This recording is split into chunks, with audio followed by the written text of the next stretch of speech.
నమస్కారం. ఘంటారావానికి స్వాగతం. ముందుగా ప్రధానాంశాలు. సాగుకు ఉచిత విద్యుత్ నిలిపివేస్తే ఎన్నికల్లో పోటీ చేయబోమన్న సీఎం. కొనసాగిస్తే బీఆర్ఎస్ పోటీ నుంచి తప్పుకుంటుందా అని సవాల్. సింగరేణిపై అనుచిత వ్యాఖ్యలపై బాల్క సుమన్ అరెస్ట్. వాంగ్మూలం నమోదు చేసిన పోలీసులు.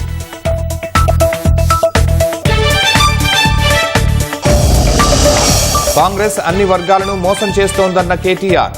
ఇచ్చిన హామీలను అమలు చేయడంలో విఫలమైందని ధ్వజం.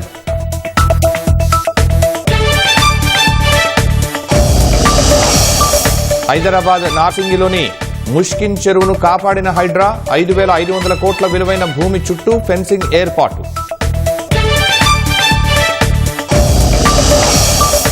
కర్ణాటక కాంగ్రెస్ శాసనసభాపక్ష నేతగా డీకే శివకుమార్ ఎన్నిక. జూన్ 3న కర్ణాటక సీఎంగా ప్రమాణ స్వీకారం.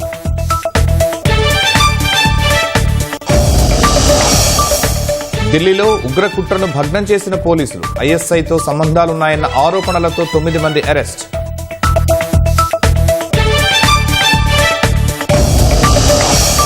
రాజస్థాన్లో ఇసుక తుపాను భీభత్సం. నివాస ప్రాంతాలను ముంచెత్తడంతో అతలాకుతలం.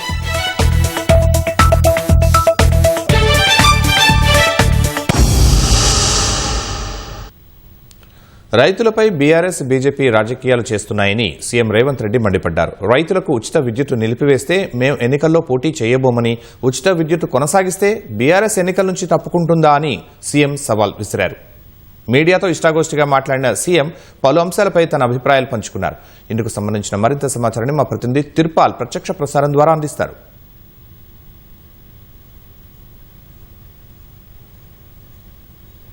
Thank you Sharma.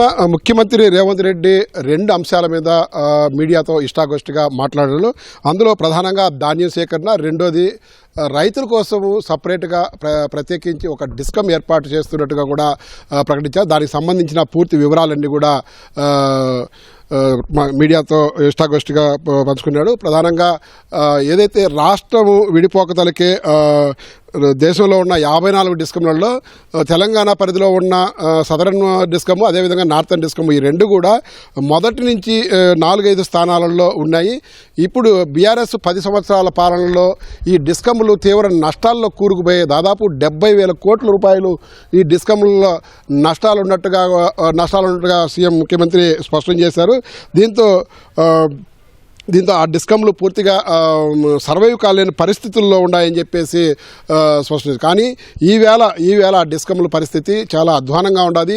దేశంలో ఉన్న 54 డిస్కమ్లలో కూడా ఇక్కడ తెలంగాణలో ఉన్న సదరను, అదేవిధంగా నార్థన్ డిస్కమ్లు వాటి స్థానాలు చివరి స్థానాలకు చేరుకున్నాయి. సదరన్ వచ్చేసి 52వ స్థానంలో ఉన్నది. అదేవిధంగా నార్థన్ డిస్కమ్ వచ్చేసి 54వ స్థానంలో ఉండదని చెప్పేసి ఆందోళన వ్యక్తం చేశారు. ఇప్పుడు ఈ డిస్కమ్లు పూర్తిగా ఈ అప్పులు ఊబిరించి బయటికి ఎక్కించడంతో పాటు రైతులకు, అదేవిధంగా ప్రభుత్వ స్కీమ్స్ సంబంధించిన మెట్రో వాటర్ వర్క్స్ కావచ్చు, లిఫ్ట్ ఇరిగేషన్ కావచ్చు, రైతులకు ఉచిత విద్యుత్ కావచ్చు, వీటన్నిటికి కూడా ప్రత్యేకంగా ఒక డిస్కమ్ ఏర్పాటు చేసి దాని ద్వారా నాణ్యమైన విద్యుత్ సరఫరా చేసేదానికి ప్రభుత్వం యోచిస్తుందని చెప్పేసి స్పష్టం చేశారు. ఇప్పటికే ఈ ఏదైతే రైతు డిస్కమ్ ఏర్పాటుకు సంబంధించి దాదాపు 2,000 కోట్ల రూపాయలు దీనికి మొబిలైజ్ చేసి దానికి సంబంధించిన పూర్తి అనుమతుల కోసం ఈఆర్సీకి దరఖాస్తు చేసినాం. ఈఆర్సీ పరిశీలన చేసిన తర్వాత పర్మిషన్ ఇస్తుంది. దాని తర్వాత మిగిలిన కార్యక్రమాలు కొనసాగుతాయని చెప్తున్నారు. అయితే ఇది కూడా రైతు డిస్కమ్ ఏర్పాటైనట్లయితే కూడా దేశవ్యాప్తంగా విద్యుత్ చాలా చౌకగా రెన్యూవబుల్ ఎనర్జీ లభిస్తుంది. కాబట్టి తక్కువ ధరకు, తక్కువ రేటుకు కొనుగోలు చేసి ప్రభుత్వ అవసరాలకు, అంటే ప్రభుత్వం ఏదైతే ఉచితంగా రైతులకు ఇస్తుందో, అదేవిధంగా ఇరిగేషన్ ప్రాజెక్టులు, లిఫ్ట్ ఇరిగేషన్లకు సంబంధించి కానీ, లేకపోతే మెట్రో వాటర్ వర్క్స్ కానీ, వీటన్నిటికి కూడా వాడుకుంటుంది. కాబట్టి తక్కువ అమౌంట్ పడుతుంది. వీటన్నిటికి కూడా ప్రభుత్వమే తిరిగి అమౌంట్ పే చేయాల్సి వస్తుంది. కాబట్టి ప్రభుత్వం ఈ విధంగా చేసి కొంత ఈ రాయితీల నుంచి బయటపడాలని చెప్పేసి కూడా భావిస్తున్నట్టుగా తెలుస్తుంది. ఇప్పుడున్న డిస్కమ్లు ఏవైతే బిల్లింగ్ వస్తుందో ఆ బిల్లింగ్ రాని మొత్తం పవర్ అంతా కూడా రైతులకు ఇస్తా ఉన్నట్టుగా వేస్తుంది. మొత్తం ఒక యూనిట్కు 10 రూపాయల లెక్కన బిల్ వేసి మా గవర్నమెంట్కి ఇస్తున్నారు, మేము అంత పెద్ద మొత్తంలో చెల్లించే పరిస్థితిలో లేమని చెప్పేసి ముఖ్యమంత్రి రేవంత్ రెడ్డి చెప్తున్నారు. దీని అన్నింటినీ అంటే డిస్కమ్లు నష్టాల్లో కూరుకుపోతున్నాయి, వాటిని దృష్టిలో పెట్టుకొని అదేవిధంగా నాణ్యమైన విద్యుత్తు రైతులకు అందించేదానికి వీటన్నింటిని దృష్టిలో పెట్టుకొని మేము రైతు డిస్కమ్ ఏర్పాటు చేయాలని నిర్ణయానికి వచ్చాము, ఆ విధంగా ముందుకెళ్తున్నామని చెప్పారు. అదేవిధంగా ధాన్యం సేకరణకు సంబంధించి కూడా ఒకవేళ తీసుకున్నట్లయితే కూడా ప్రధానంగా ఈ ధాన్యం అంటే ఆయా రాష్ట్రాలలో పండే ధాన్యాన్ని కొనుగోలు చేసే విషయంలో కేంద్ర ప్రభుత్వం వివక్షత చూపిస్తుంది. కేంద్ర ప్రభుత్వం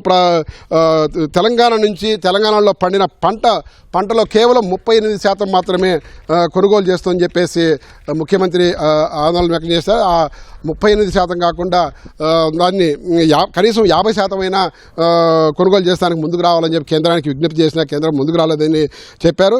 తెలంగాణలో మొత్తం పండిన పంటలో 38%, అదేవిధంగా పంజాబ్లో మొత్తం పండిన పంటలో 86%, హర్యానాలో మొత్తం పండిన పంటలో 67%, ఛత్తీస్గఢ్లో మొత్తం పండిన పంటలో 65%.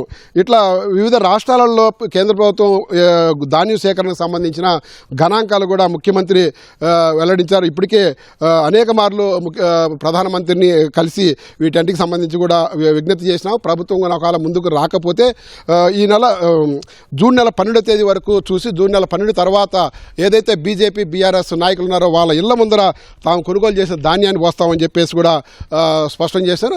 అదేవిధంగా ఏదైతే డిస్కమ్ సంబంధించి ఏదైతే ఉచిత విద్యుత్ కోత విధిస్తారు, మీటర్లు పెడతారని చెప్పేసి ఏదైతే బీఆర్ఎస్ ఆరోపణ చేస్తుందో దాని మీద స్పష్టమైన సవాల్ విసిరారు. మేము మీటర్లు బిగించినా లేకుంటే ఉచిత విద్యుత్ ఎత్తివేసినా మేము ఎన్నికలకు పోము. అదే విధంగా మేము మీటర్లు బిగించకుండా ఉచిత విద్యుత్ ఎత్తివేయకపోతే బీఆర్ఎస్ ప్రభుత్వం ఎన్నికలకు రాకుండా ఉంటుందని సవాల్ విసిరారు.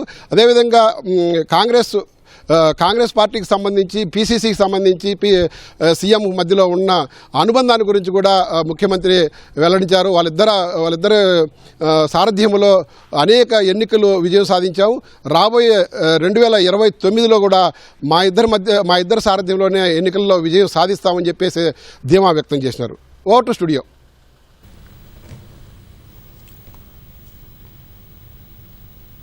ధన్యవాదాలు తిరుపాల్.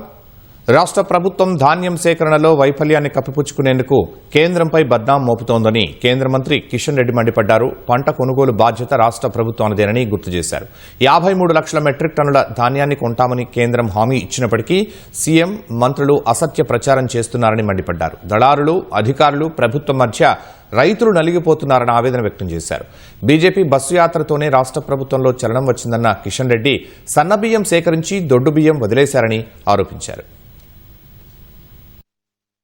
బీఆర్ఎస్ పార్టీ కానీ కాంగ్రెస్ పార్టీ కానీ రైతుల జీవితాలతో చెలగాటమాడుతా ఉన్నారు. ఈ ప్రభుత్వం ముందు చూపు చర్యలు ఏమీ తీసుకోలేదు. సన్న బియ్యం సేకరిస్తూ దొడ్డు బియ్యం గాలికి వదిలేశారు. దొడ్డు బియ్యం పండించేట్టు రైతుల పరిస్థితి, వాళ్ళ భవిష్యత్ ఏంది ఎప్పుడైనా ఆలోచించిందా ఈ ప్రభుత్వం? దొడ్డు బియ్యం కావాల్సినటువంటి మేలు రకమైనటువంటి విత్తనాల సరఫరా చేశారా? ఏదైతే దొడ్డు బియ్యం ఉత్పత్తి అవుతుందో దానికి ప్రపంచంలో భారతదేశంలో మార్కెట్ ఉందా?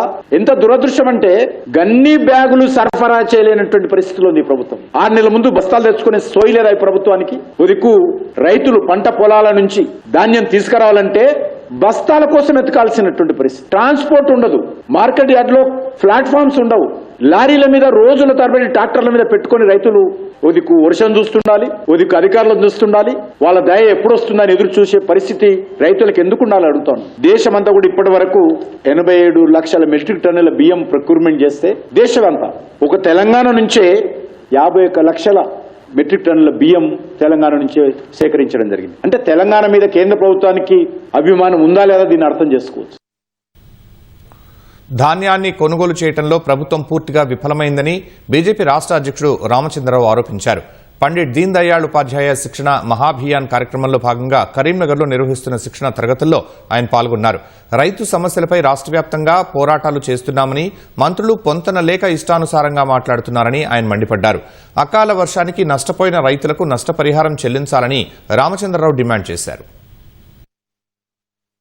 కొన్ని రోజులుగా భారతీయ జనతా పార్టీ నాయకులు రాష్ట్ర వ్యాప్తంగా అనేక ధాన్య కొనుగోలు కేంద్రాలు సందర్శించడం జరిగింది. రైతులు పడేటట్టుగా గోదావరి కష్టాల్ని ప్రభుత్వం దృష్టికి తీసుకురావడం జరిగింది. దురదృష్టవశాత్తు ప్రభుత్వము మేము ఎక్కడికి వెళ్తే అక్కడికి ముందు అధికారులను కలెక్టర్తో సహా వాళ్ళని పంపించి బలవంతంగా రైతుల దగ్గర ఆ ధాన్యాన్ని రైస్ మిల్లర్లకు షిఫ్ట్ చేయటము, తొందరపడి వాళ్లకు మొన్నటి వరకు బ్యాగ్స్ కూడా ఇవ్వలేదు, బోరి సంచులు వాళ్ళకి ఇచ్చేసి బోరిని నింపి రైస్ మిల్లర్ దగ్గర పంపించడం జరిగింది.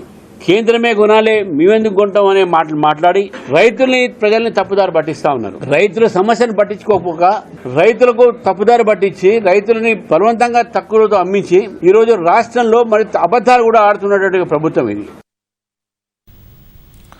రాష్ట్రంలో కాంగ్రెస్ ప్రభుత్వంపై జిల్లాల నుంచి తిరుగుబాటు మొదలైందని బీఆర్ఎస్ కార్యనిర్వాహక అధ్యక్షుడు కేటీఆర్ అన్నారు. హైదరాబాద్లోని ముషీరాబాద్ నియోజకవర్గంలో నిర్వహించిన బీఆర్ఎస్ మెంబర్షిప్ డ్రైవ్ కార్యక్రమానికి కేటీఆర్ హాజరయ్యారు.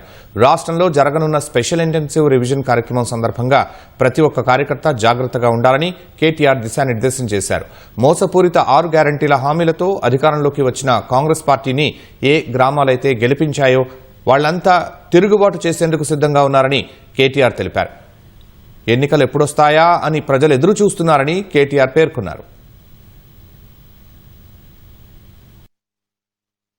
తిరుగుబాటు ఊర్లకి చాలా అవుతుంది సార్. ఏ ఊర్లైతే గెలిపించినాయో, ఏ జిల్లాలైతే గతంలో పొరపాటున కాంగ్రెస్ పార్టీ గోటేసిందో వాళ్ళందరూ ఇవాళ తిరుగుబాటు మూడ్ లో ఉన్నారు.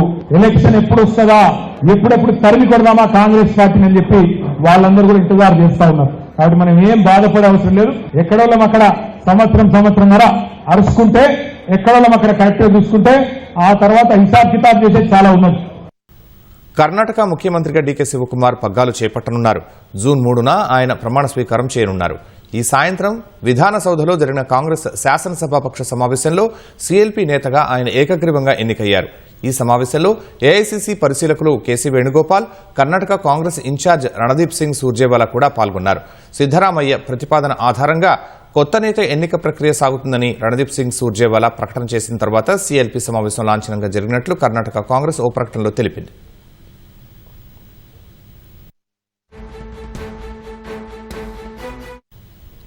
సీఎల్పీ ఎన్నికకు సంబంధించి సిద్దరామయ్య ఏకవాక్య తీర్మానం ప్రతిపాదించగా మరో సీనియర్ నేత జి పరమేశ్వర బలపరిచారు. ఎమ్మెల్యేలు మద్దతు తెలిపారు. సిద్దరామయ్యతో కలిసి కేసీ వేణుగోపాల్, సూర్జేవాలా ఆయన ఛాంబర్లో భేటీ అయ్యారు. తర్వాత సీఎల్పీ సమావేశానికి తిరిగి వచ్చిన 3 నేతలు సీఎల్పీ నేత ఎన్నిక ముగిసినట్లు ప్రకటించారు. అనంతరం కొత్త సీఎల్పీ నేతగా ఎన్నికైన డీకే శివకుమార్ కర్ణాటక ప్రజలు కాంగ్రెస్ పార్టీకి సిద్దరామయ్య అందించిన సేవలను కొనియాడుతూ ప్రవేశపెట్టిన తీర్మానం ఏకగ్రీవంగా ఆమోదం పొందినట్లు కర్ణాటక కాంగ్రెస్ ప్రకటించింది.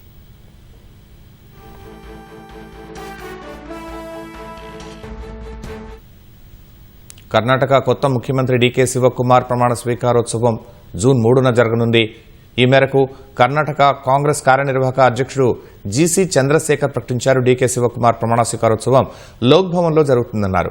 ఈ కార్యక్రమం నిరాడంబరంగా నిర్వహించాలనే ఉద్దేశంతోనే సీఎం ప్రమాణ స్వీకారోత్సవ వేదికను లోక్ భవన్కు మార్చినట్లు చంద్రశేఖర్ చెప్పారు.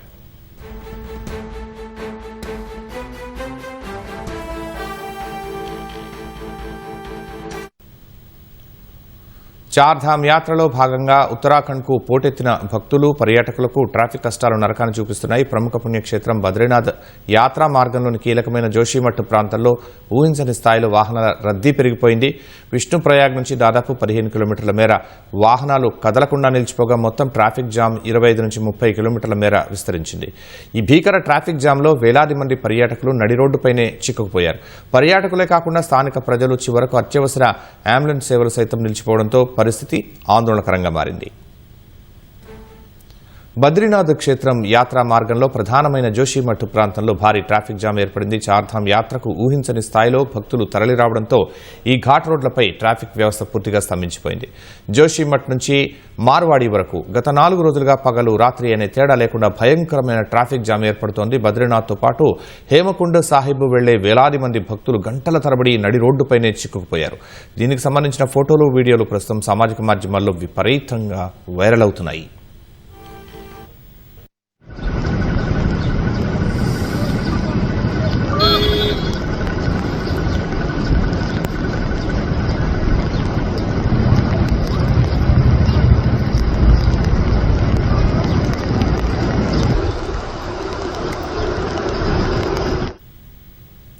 ఓవైపు వర్షాలు, మరోవైపు ఘోరమైన ట్రాఫిక్ జామ్ కారణంగా యాత్రికుల పరిస్థితి దయనీయంగా మారింది.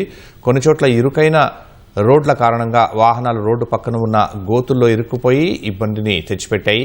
మైళ్ల తరబడి వాహనాల క్యూ లైన్లు ఉండటంతో పసిపిల్లలు, వృద్ధులు తాగడానికి నీరు, తినడానికి ఆహారం, అత్యవసర వస్తువులు కూడా దొరక్క అల్లాడిపోయారు.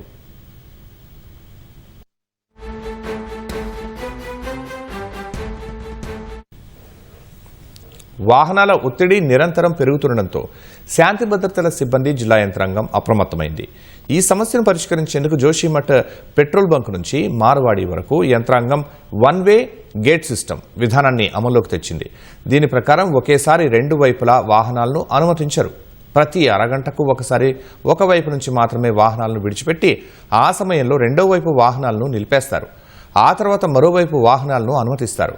కొత్తగా అమలు చేస్తున్న ఈ గేట్ సిస్టమ్ విధానంతో ట్రాఫిక్ సమస్య చాలా వరకు అదుపులోకి వస్తుందని అధికారులు భావిస్తున్నారు.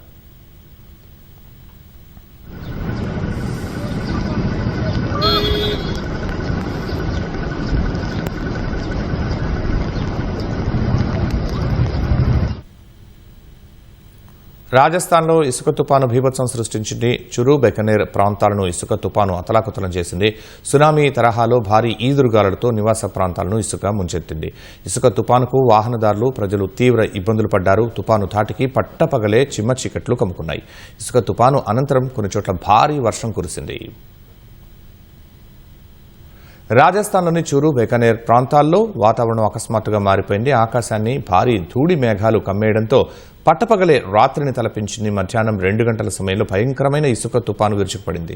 సుడిగాలిలా చెలరేగిన భారీ ధూళి మేఘాలు ఆకాశాన్ని పూర్తిగా కప్పేశాయి. విపరీతమైన వేగంతో గాలులు వీయడంతో వాహనాల రాకపోకలు నిలిచిపోయాయి. రోడ్లపై కొద్ది మీటర్ల దూరం కూడా కనిపించని పరిస్థితి నెలకొనడంతో వాహనాలు హెడ్లైట్ల సాయంతో మెల్లగా కదిలాయి.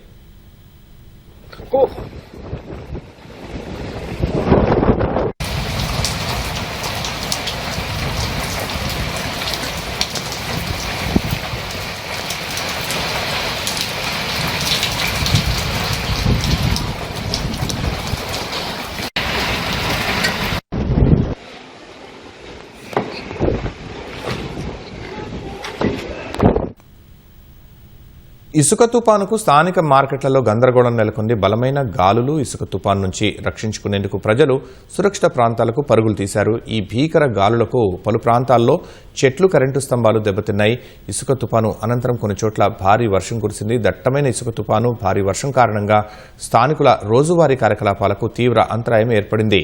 సర్దార్ షహర్ ప్రాంతంలో ధూళి మేఘాల తీవ్రత ఎక్కువగా కనిపించింది. ఆకాశాన్ని ఇసుక మేఘాలు పూర్తిగా కమ్మేయడంతో పట్టపగలే దట్టమైన చీకట్లు అలుముకున్న దృశ్యాలు చూపర్లను భయాందోళనలకు గురిచేశాయి.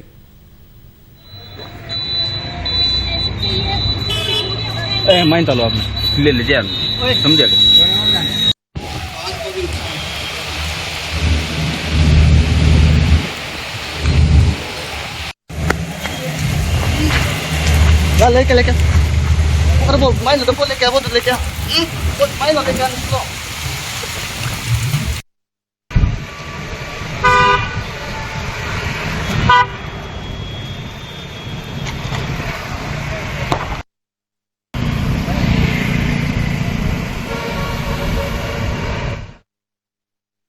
సింగరేణిపై వివాదాస్పద వ్యాఖ్యల కేసులో బీఆర్ఎస్ నేత, మాజీ ఎమ్మెల్యే బాల్క సుమన్ను పోలీసులు అరెస్టు చేశారు. ఉద్యమం ఉధృతం కావాలంటే మిలిటెంట్ తరహా ఉద్యమాలు చేయాలని, సింగరేణి ఆస్తులు తగలబెట్టాలని సుమన్ పిలుపు ఇచ్చినట్లు కాంగ్రెస్ నేతలు చేసిన ఫిర్యాదుపై కేసు నమోదైంది. తెలంగాణ భవన్లో ఉన్న సుమన్ను పోలీసులు అదుపులోకి తీసుకుని నాంపల్లి స్టేషన్కు తరలించారు.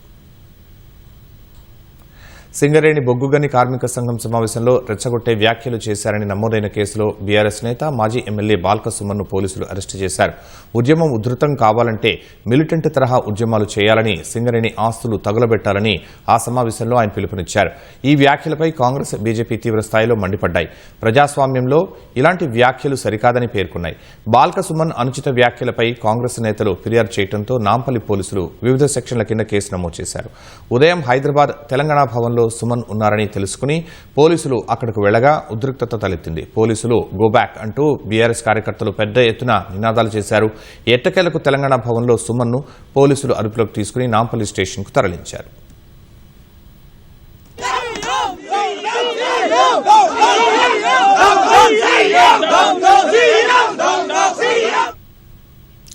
అరెస్టుకు ముందు తెలంగాణ భవన్లో మీడియాతో మాట్లాడిన బాల్కసుమన్ ప్రశ్నించే నేతలను వేధించడం కాంగ్రెస్ ప్రభుత్వానికి అలవాటుగా మారిందని ఆరోపించారు.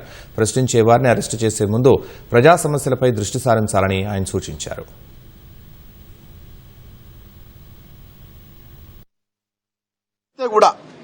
మాట్లాడితే కూడా తట్టుకోలేకుండా బాల్కసుమన్ మాట్లాడుతుండు, ప్రశ్నిస్తుండు. కాబట్టి బాల్కసుమన్ గొంతు నొక్కాలి, అరెస్ట్ చేసి జైళ్లలో వేయాలి, నిర్బంధం విధించాలి. తద్వారా పైశాచిక ఆనందం పొందాలనేటటువంటి ఆలోచన కాంగ్రెస్ ప్రభుత్వ పెద్దల్లో కనబడుతోంది. నన్ను అరెస్ట్ చేసుడు, జైలుకు పంపించుడు, వీటి మీద పెట్టే శ్రద్ధ నేను ప్రభుత్వ పెద్దలను అడుగుతా ఉన్నా. మీరేం మాట ఇచ్చారు? మొన్న సింగరేణిలో కార్మికులకు వారసత్వ ఉద్యోగాలు ఇస్తామన్నారు. మేము గతంలో కేసీఆర్ గారు 19,000 ఉద్యోగాలు ఇచ్చారు. మీరు ఇప్పుడు ఉద్యోగాలు ఇచ్చారు, మీద దృష్టి పెట్టుర్రి. జీవో 76 ద్వారా మేము సింగరేణిలో ఇళ్ల పట్టాలు ఇచ్చినాం. ఒక రామకృష్ణపూర్లోనే 3,366 కుటుంబాలకు మేము పట్టాలు ఇచ్చినాం. ఇప్పుడు మీరు పట్టాలు ఇచ్చిన మీద శ్రద్ధ పెట్టుర్రి. ఒక్క పట్టా కూడా ఇవ్వలే ఈ 3 ఏళ్లలో. భూముల రిజిస్ట్రేషన్ వ్యవస్థను మరింత పారదర్శకంగా ప్రజలకు అనుకూలంగా తీర్చిదిద్దేందుకు కీలక సంస్కరణలు అమలు చేస్తున్నామని మంత్రి పొంగులేటి శ్రీనివాసరెడ్డి తెలిపారు.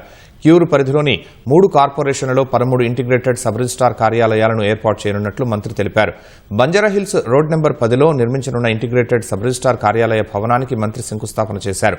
స్థానిక మైనార్టీలు కార్యాలయ స్థలంలో కొంత భాగాన్ని ఈద్గా కోసం కేటాయించాలని కోరుతూ నినాదాలు చేశారు. ఈ భూమిని ఎన్నో ఏళ్లుగా పరిరక్షిస్తున్నామని మంత్రి పొంగులేటికి వినతి పత్రం అందజేశారు.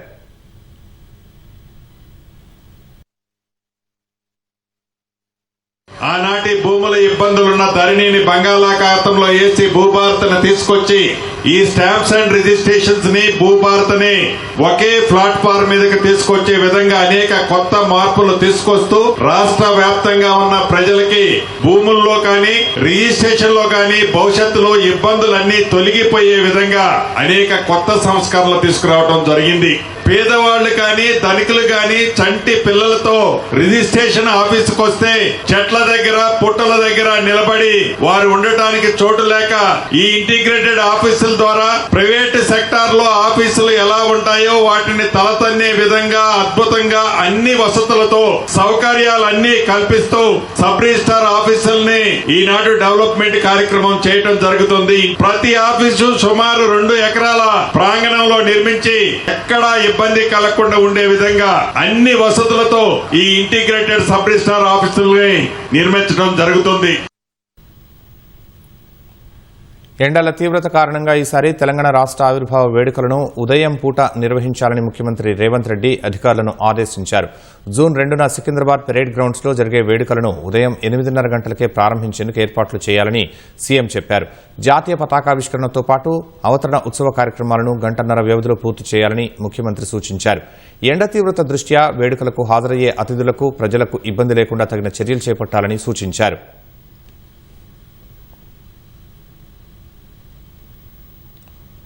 కర్నూలు జిల్లా మంత్రాలయం వద్ద తుంగభద్ర నదిలో ఈతకు దిగి 5గురు గల్లంతయ్యారు. హైదరాబాద్కి చెందిన యువన్ చంద్ర, సతీష్, మంత్రాలయానికి చెందిన రాఘవేంద్ర, ధను, ఉరవకొండకు చెందిన సంధ్య నీటిలోకి దిగి గల్లంతయ్యారు.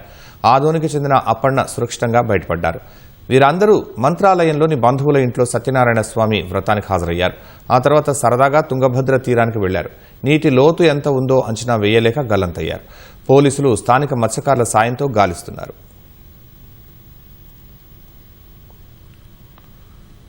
దేశ రాజధాని ఢిల్లీలో భారీ ఉగ్ర కుట్రను పోలీసులు భగ్నం చేశారు. పాక్ గూఢచర సంస్థ ఐఎస్ఐతో సంబంధాలు ఉన్నాయన్న ఆరోపణలతో 9 మందిని ఢిల్లీ పోలీసులు అరెస్టు చేశారు. నిఘా సంస్థల సమాచారం ఆధారంగా పోలీసులు జరిపిన ప్రత్యేక ఆపరేషన్లో వీళ్లను పట్టుకున్నారు. వీరంతా దేశవ్యాప్తంగా పలుచోట్ల పేలుళ్లకు కుట్రపడినట్లు పోలీసులు తెలిపారు. Underworld mafia don Dawood ఇబ్రహీంతోనూ వీరికి సంబంధాలున్నట్లు వెల్లడించారు. అరెస్టైన వారిలో ఢిల్లీ, ముంబై, పంజాబ్ రాష్ట్రాలకు చెందిన వారితో పాటు కొందరు విదేశీయులు కూడా ఉన్నట్లు చెప్పారు. ఐఎస్ఐ ఏజెంట్లతో పాటు దావుద్ ఇబ్రహీంకు చెందిన ప్రధాన హ్యాండ్లర్ల ఆదేశాల మేరకు వీరు పనిచేస్తున్నట్లు తెలిపారు. కీలక భవనాలు, భద్రతా సిబ్బంది లక్ష్యంగా దాడులు చేయాలని వీరికి పని అప్పగించినట్లు చెప్పారు. నిందితుల నుంచి భారీ మొత్తంలో ఆయుధాలు స్వాధీనం చేసుకున్నట్లు పోలీసులు తెలిపారు. ఈ ఉగ్ర నెట్వర్క్ వెనుక ఉన్నదెవరు, ఆయుధాలు ఎక్కడి నుంచి వచ్చాయనే కోణంలో పోలీసులు దర్యాప్తు చేస్తున్నారు. ఈ అరెస్టుల దృష్ట్యా ఢిల్లీలో హై అలర్ట్ ప్రకటించారు. అమెరికా అధ్యక్షుడు డొనాల్డ్ ట్రంప్ కుమార్తె టిఫనీ ట్రంప్ ఆమె భర్త మైకేల్ బౌలోస్ మిత్రులతో కలిసి ఆగ్రాలోని తాజ్మహల్ను సందర్శించారు. సుమారు గంట పాటు తాజ్మహల్ పరిసర ప్రాంతాల్లో కలిగి తిరుగుతూ అక్కడి అందాలను వీక్షించారు. తాజ్మహల్ వద్ద ఫోటోలు దిగుతూ సరదాగా గడిపారు. ఈ సందర్భంగా తాజ్మహల్ విశిష్టత గురించి వివరాలను అడిగి తెలుసుకున్న టిఫనీ ట్రంప్ తాజ్ అందాలను ప్రశంసించారు. టిఫనీ ట్రంప్ ఆగ్రా పర్యటన సందర్భంగా కట్టుదిట్టమైన భద్రతా ఏర్పాట్లు చేసినట్లు ఉత్తరప్రదేశ్ పోలీసులు వెల్లడించారు.